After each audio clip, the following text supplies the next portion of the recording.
Hola, ¿cómo les va? Bueno, espero que hayan tenido una buena semana. Como habrán visto en el programa que les enviamos, que también figura en el aula virtual, en el mismo constan los links mediante los cuales ustedes pueden acceder a los textos y en ese sentido espero que hayan podido iniciar la lectura. En este segundo video vamos a proseguir con la cuestión de la revolución industrial, esta vez con el texto de Tony Pierre-Kemper relativo a la industrialización europea en el siglo XIX, en el que nos vamos a detener en dos nuevos casos que son Alemania y Rusia. Pierre Kemper, a diferencia de Berg y de Kemp, no tiene una formación de grado en historia. Él estudió en una universidad alemana donde se formó en sociología y economía y sin embargo también se doctoró en Inglaterra, en la London School, una de las instituciones más prestigiosas, y como Berg y Kemp tiene una preocupación en torno al proceso de industrialización en el siglo XIX. Los capítulos relativos a Alemania y Rusia nos permiten hacer un contrapunto con los casos que vimos en el video anterior referidos a Inglaterra y Francia. Como habíamos visto, Inglaterra es la cuna, es la que da el puntapié en este proceso de industrialización que tiene centro en Europa. Francia le sigue inmediatamente después, ¿sí? Aunque bueno, como explica Kemp, con cierto retraso. Y en el caso de Alemania y Rusia, esos procesos de industrialización son todavía mucho más tardíos y arrancan a mediados del siglo XIX. Los dos países son imperios o vienen de imperios que son imperios atrasados, ¿sí? Pero que se van a ir transformando. Alemania es el caso de una industrialización exitosa, es el ejemplo de una industrialización exitosa, mientras que Rusia es el ejemplo de un proceso de industrialización que no llega a buen puerto y que es sumamente defectuoso, aunque produce, por cierto, transformaciones significativas. Una clave de lectura muy importante en el texto de Pierre Kemper es el peso que le dan su explicación al empresariado. El empresariado en tanto dinamizador de la sociedad, en tanto aquel que puede tener una iniciativa de transformación es central. Por supuesto que otras variables como los recursos naturales con que cuenta esa sociedad, su arreglo institucional y el Estado son fundamentales, la educación, etcétera, etcétera, pero el centro de la explicación de Pierre-Kemper, como vamos a ver, está puesto en el peso del empresariado. Arranquemos con Alemania, que es el primer capítulo que ustedes tienen para leer de estos dos del texto. Bueno, Alemania es un país, o mejor dicho, es un país mucho más entrado del siglo XIX. Era un territorio que abarcaba, que era cuna de un viejo imperio medieval, el Sacro Imperio Romano Germánico. Este imperio, lo que quedaba de esta constitución política, es desbaratada con las invasiones napoleónicas en 1806 y posteriormente va a ir reconstruyéndose hasta finalmente en 1871 da pie al Segundo Imperio, un imperio esta vez de tipo constitucional, es decir, un imperio acompañado por un parlamento que en un principio no tiene un papel protagónico, pero que no obstante tiene una encarnadura real.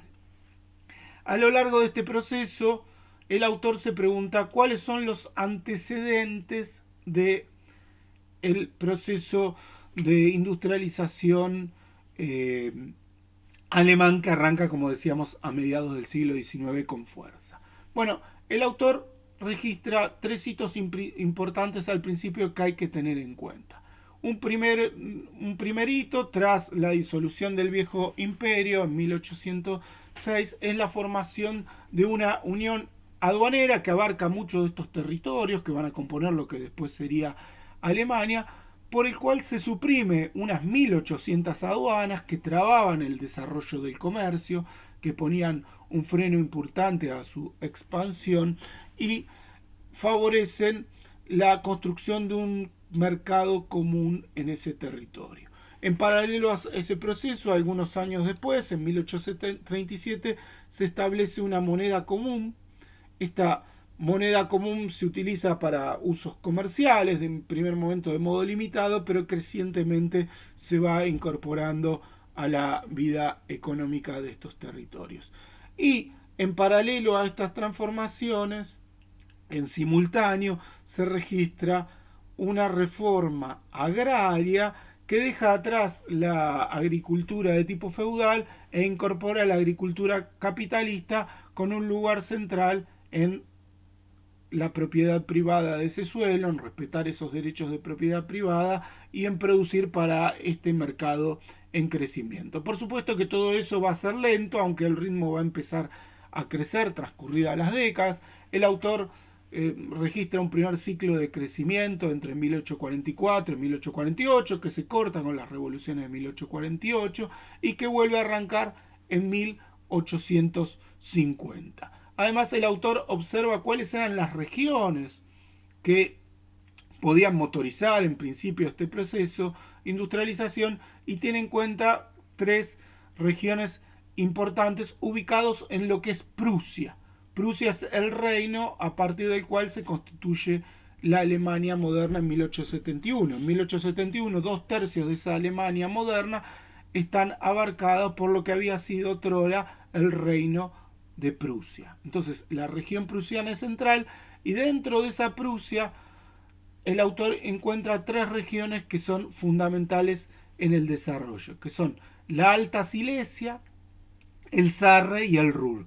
El Ruhr, una región colindante a lo que sería Francia, ¿sí? Es aquella que va a lograr un mejor encauzamiento, un mejor desarrollo. Las 3 tenían tradiciones de tipo industrial o de, uno diría, protoindustriales que van a ser significativas, pero el Ruhr, seguido por la Alta Silesia y en un lugar menor va a quedar el Sarre, son los que van a poder encarar este proceso de desarrollo en un principio, que como decíamos empieza en mediados del siglo XIX y en el cual juegan un papel destacado, como había ocurrido en Inglaterra, la rama textil, ¿sí? El lino, la lana, pero también el algodón.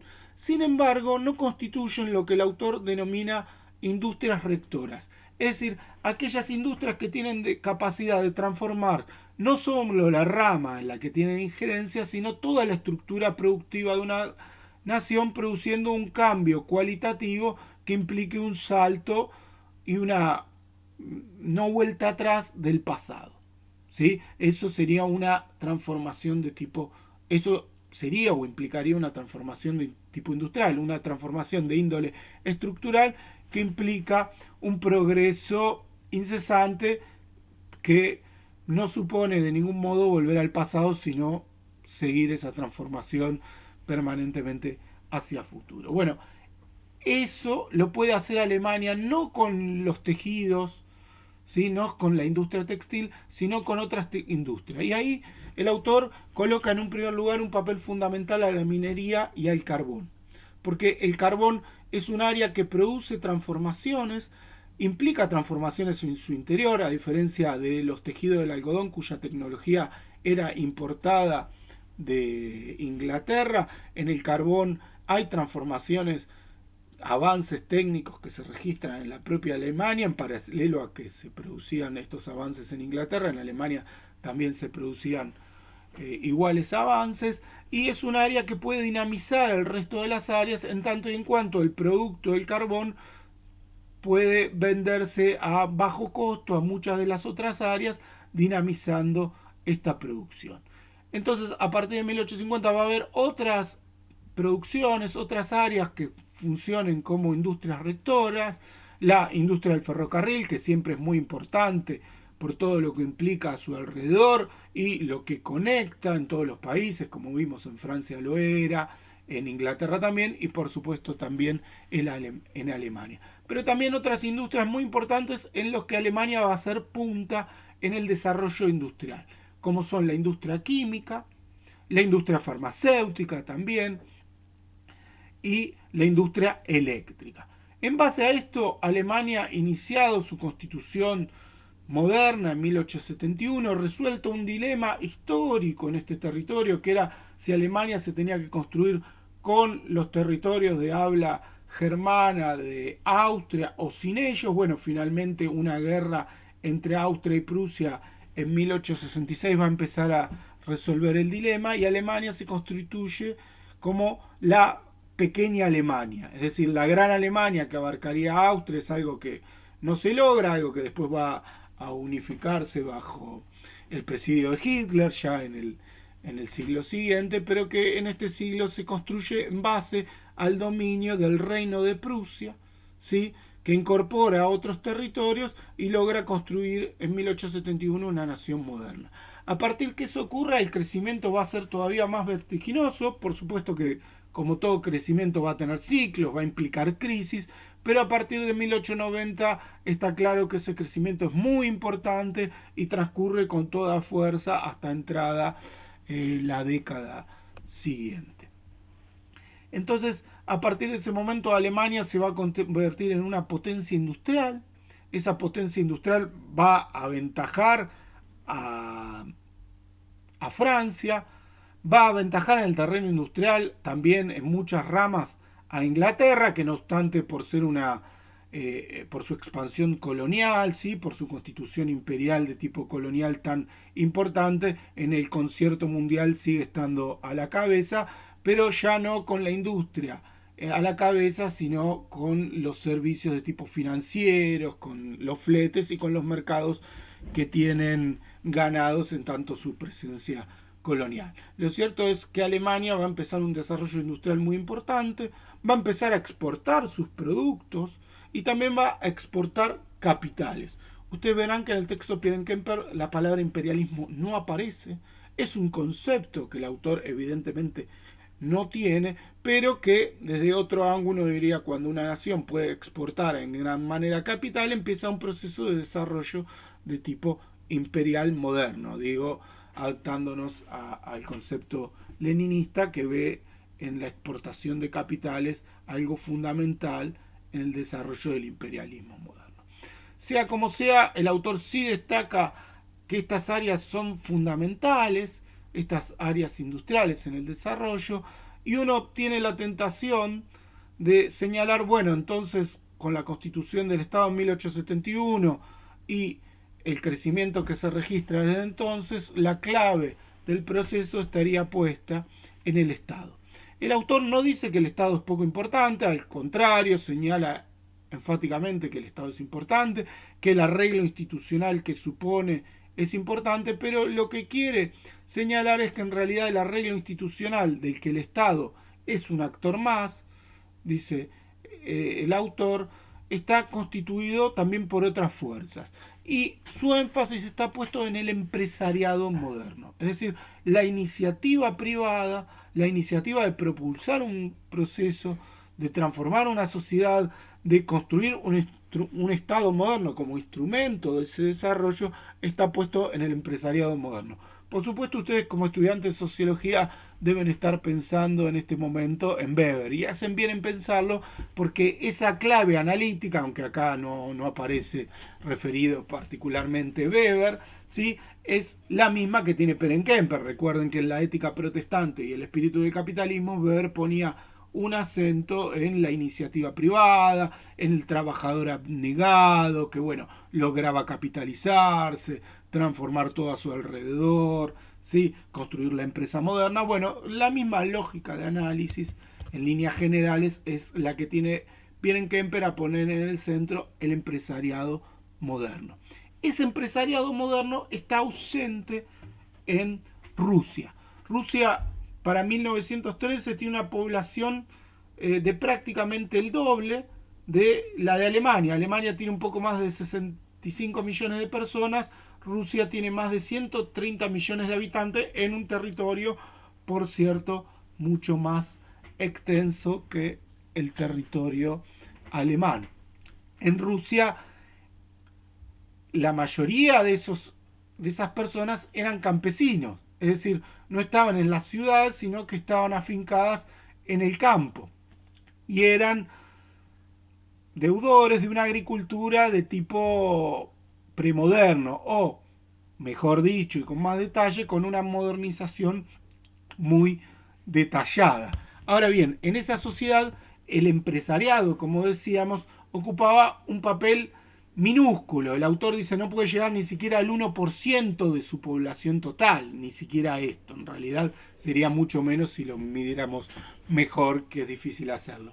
¿Y cuál es el agente del proceso de industrialización en Rusia entonces, al no haber un empresariado moderno, una burguesía moderna? Bueno, el agente es el Estado. ¿Y por qué el Estado tiene una necesidad de desarrollarse? Bueno, por una necesidad de tipo militar, viendo lo que ocurría en los otros países europeos, viendo lo que ocurría en Alemania, pero también en Francia, en Inglaterra, el Estado va observando su atraso relativo cada vez mayor y tiene necesidad desde fines del siglo XIX a encarar un proceso de industrialización. Previamente a esto, como decíamos, Rusia era un imperio que había terminado de amoldarse con Pedro el Grande en 1721, ¿sí? Que había comenzado a expandirse, ¿sí? Por Europa, ¿sí? Pero que crecientemente iba quedando atrasado. Había 4 regiones, al igual que en Alemania había regiones que eran claves en el antecedente del proceso de industrialización. Había 4 regiones que mostraban un cierto desfasaje con respecto a esta media agrícola atrasada de toda la nación, que eran las regiones ligadas a los Urales, donde había una industria minera, siderúrgica, la región ligada a, a Ucrania, me había trabado, que implicaba una industria azucarera, la región ligada a Moscú y su periferia, donde se iba a afincar una industria textil de tipo algodonera, y la región ligada en torno a San Petersburgo, que porque daba precisamente al mar, iba a ser eje de una industria naval importante. Estos son los 4 antecedentes que registra Rusia desde mediados de los 50 para llevar adelante un desarrollo industrial. Desarrollo industrial que con la derrota de la guerra de Crimea pone a los zares en alerta e implica que tienen que salir con más potencia a producirlo, a llevarlo adelante. ¿Cómo se capitalizan para llevar adelante este proceso? Bueno, con empréstitos que toman de Francia, de bancos franceses, europeos en general, alemanes, un peso significativo va a tener a posteriori la banca francesa, en prestarle dinero al Estado ruso, y con este dinero va a poder motorizar el desarrollo, que además implica darle facilidades a la industria que viene del exterior para poder instalarse, ¿sí? Un papel central va a tener, además de la industria textil, la industria ferroviaria, ¿sí? Van a empezar a desarrollar el ferrocarril, y si uno observa el desarrollo de Rusia, advierte que tiene un incremento muy importante a fines del siglo XIX, con una tasa de crecimiento que es muy alta, pero que no obstante ya en 1903 con una crisis financiera se corta, y a partir de ese momento, bueno, la primera revolución rusa de 1905, ¿sí? Y todos los problemas que vendrán después, la Primera Guerra Mundial, empieza a aletargarse y a mostrar sus limitaciones. Y a fines del siglo XIX había mostrado cierta potencialidad, que podían producir cierto entusiasmo en la élite rusa, a principios del siglo XX ya queda de manifiesto las limitaciones de ese proceso. ¿Cuál sería entonces el concepto para explicar este proceso de industrialización ruso? Bueno, el autor dice que es una industrialización militar, defensiva, hecha desde arriba, que tiene por objeto que la élite se mantenga como tal. Es decir, el peligro de la élite era entrar en un proceso de disolución, como ocurría, uno podría decir, en comparación con el territorio otomano, ¿sí? O con el territorio chino, que estaba más aún todavía en un proceso de disolución. Bueno, para seguir avanzando y seguir pudiéndose mantener como una nación importante en el concierto europeo, tenía que encarar esta industrialización, pero por supuesto con la premisa de que la élite se iba a poder mantener el poder. Tal es así que la reforma agraria, algo que es fundamental en todo proceso industrial en 1861, no implica la aparición de una figura moderna en el campo, o por lo menos no con la fuerza que eso conllevaría. Hay, por cierto, discusiones al respecto. El propio Lenin interviene en esa discusión explicando el desarrollo del capitalismo en Rusia, y a la larga va a mostrar que efectivamente la ruralidad en Rusia se va a transformar por la lógica capitalista, pero lo cierto es que ese proceso no conlleva una transformación tan grande, tan vertiginosa como se había observado en las otras naciones, incluso en la propia Alemania.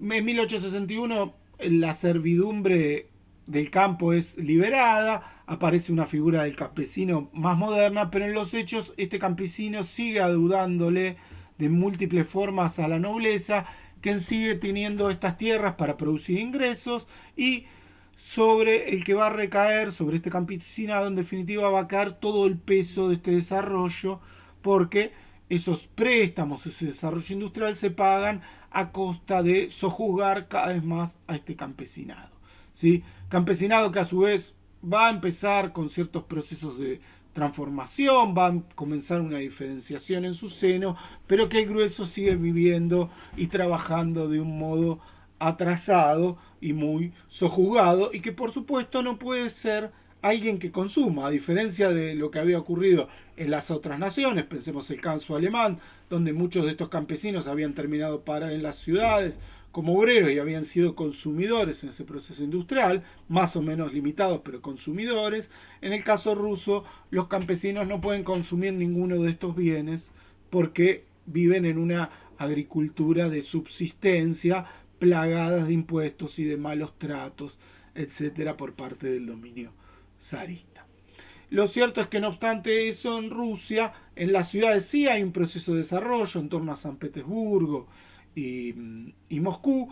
Las industrias tienen una diferencia con lo que había ocurrido en el desarrollo de los otros países, que son de entrada industrias muy grandes, con lo cual implican grandes aglomeraciones de trabajadores sobre lo que van a hacer su trabajo político, por supuesto, partidos como el de Lenin, ¿sí? Que son mojones, o implican mojones de desarrollo dentro de un territorio en general muy atrasado, que en definitiva va a cambiar estructuralmente con la revolución bolchevique en 1917, cuando, bueno, los zares, al igual que ocurrió con los reyes en Francia, con la Revolución Francesa, se han quitado del poder. En este caso no son guillotinados, sino fusilados, pero ahí va a empezar otro cantar. Entonces, ¿qué es lo interesante si nosotros comparamos el caso alemán con el caso ruso? Bueno, como les decía, en el caso alemán un proceso de desarrollo exitoso, en el caso ruso un proceso de industrialización que existe, pero que es sumamente defectuoso y que traba aún más las relaciones y que produce nuevas inconvenientes, pero que no obstante da la posibilidad de aparición de partidos revolucionarios como, como el de Lenin, ¿sí? Apuntalados en la clase obrera. Ustedes habrán visto que al principio del capítulo de Rusia el autor hace una serie de tipología en base a una serie de autores. Empieza con Rostov, que fue un autor muy estudiado a principios de los años 60, hoy ya no tan leído, por cierto, pero sí importante en el análisis histórico. Bueno, después va citando otros autores que establecen una tipología que plantea comparar, bueno, qué países pueden industrializarse, de qué modo, si los países que arrancan después tienen que hacer un desarrollo más vertiginoso, tienen que capitalizarse de modo más rápido, bueno, los problemas ligados a ello. Y el autor en realidad lo que quiere señalar con eso es cuáles son las condiciones que hacen posible un auge industrial, el cual el autor sintetiza en algunas variables. Por un lado, tiene que haber recursos, tiene que haber recursos naturales en el país que se va a comenzar el proceso de industrialización, tiene que haber un uso eficiente de estos recursos, y ahí pesa mucho el Estado. tiene que haber una demanda creciente de esos productos, en primer lugar con su mercado interno, con su población, y tiene que haber, en definitiva, un nuevo marco institucional. ¿Sí? Estas variables con el empresariado moderno son claves para producir su desarrollo. Y ustedes van a ver también que hay un cuadro comparativo donde dice, bueno, compara lo que ocurrió en Inglaterra, en Alemania y en Rusia. No aparece Francia allí, pero podríamos también ponerlo en esta comparación. ¿Y qué es lo interesante? Que el desarrollo inglés estuvo basado en bienes de consumo, mientras podríamos decir que Francia hace lo mismo, ¿sí? Al inicio, mientras que el desarrollo alemán y ruso estuvo basado más bien en bienes de producción. Pero mientras que en Inglaterra se autofinanció la empresa, en Alemania fue central la intervención de los bancos y en Rusia fue central la intervención del Estado. ¿Sí? En Francia podríamos decir que también al principio fue central el autofinanciamiento para finalmente cobrar importancia los bancos. ¿Sí? Pero mientras en Inglaterra esa tasa de crecimiento fue más modesta, en Alemania fue más grande, en Rusia, por lo menos con datos que el autor toma con cierto reparo, pero que dicen, en definitiva, muestran el carácter del proceso, es muy vertiginosa en una década para luego detenerse. Sí, en ese sentido es interesante esta comparación porque uno le permite hacer una síntesis de estos diferentes casos que venimos viendo. Hay una discusión que atraviesa toda la bibliografía, bueno, no solo esta que vimos, que es una pequeñísima parte de toda la bibliografía referida a la Revolución Industrial, un tema tan estudiado, ¿sí? Por las ciencias sociales, por la historiografía, no solo en sus inicios, sino a lo largo de toda la historia, de toda la historia moderna. Uno podría decir, bueno, ¿existe un modelo de desarrollo? Porque en muchos análisis se ha creído que Inglaterra primariamente ocupaba el carácter de modelo, en tanto cuna de este proceso de industrialización. Inglaterra, disculpen, era la cuna de este proceso de industrialización y por lo tanto era el modelo. Ahora bien, como vimos con el propio texto de Berg, en realidad tendríamos que definir qué implicó el modelo para que sea emulado por otros.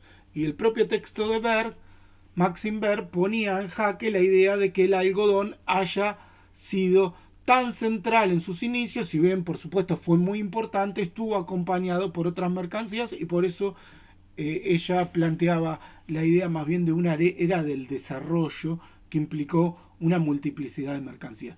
Pero incluso viendo el caso de otros países, Alemania, sí, un caso exitoso, Francia, un caso menos exitoso, pero que al fin y al cabo a fines del siglo XIX implica o conlleva una sociedad de tipo industrial, y Rusia, un caso sumamente defectuoso, ¿sí? Pero que no obstante lleva adelante mojones de desarrollo industrial en sus principales ciudades, básicamente en Moscú y en San Petersburgo. Lo que muestra estos casos es que cada país arranque de donde arranque lleva este proceso a su manera, porque estrictamente no puede hacer lo que hizo al anterior, ¿sí? Tiene que innovar y lo que tiene que lograr en este proceso es suplir sus falencias. Es decir, las condiciones de arranque, como dice el autor, no son perfectas, en ningún lugar pueden serlo, en algunos lugares pueden ser más o menos favorables, pero en definitiva la capacidad de un proceso de industrialización tiene que ver con poder suplir esas falencias y llevarlo adelante. Ahora, lo característico de este proceso de industrialización es que se detiene en Europa en un primer momento. Uno, por supuesto, a fines del siglo XIX podría incorporar también a Estados Unidos, en América del Norte, y en menor medida uno podría sumar a Japón en el Asia. Pero lo interesante de este proceso es que es un proceso que se desarrolla en Europa, ¿sí? En Europa. Y los casos nos permiten comparar los autores. Hay un segundo debate, además de si existe un modelo, si es un proceso de índole europeo con diferentes centros, más que un proceso nacional centrado en algún país. Bueno, sea como sea, nos permite comparar entre sí esta bibliografía, incluso trazando la comparación con la que ven en los teóricos de los lunes y en los prácticos, con Becker y con Landes, y agregar complejidad al análisis de la revolución industrial. Como saben y como está pautado en el cronograma, vamos a tener una clase sincrónica. Espero que para esa clase puedan, además de ver estos videos que sirven para apoyar, como las guías de lectura, de las lecturas, puedan hacer las lecturas, ¿sí? Subrayando, señalando las cuestiones que no pudieran entender, y vengan con todas esas preguntas, ¿sí? Con todas las sugerencias, con todas las dificultades que les haya conllevado esa lectura a esta clase. Entonces, espero tenerlos ahí, esperamos que seamos muchos como en la presentación, que puedan saldar sus dudas, y posteriormente pasaremos en un próximo video a la revolución industrial. Entonces, bueno, hasta el jueves que viene los espero, nos veremos cara a cara y podemos seguir hablando de esta cuestión.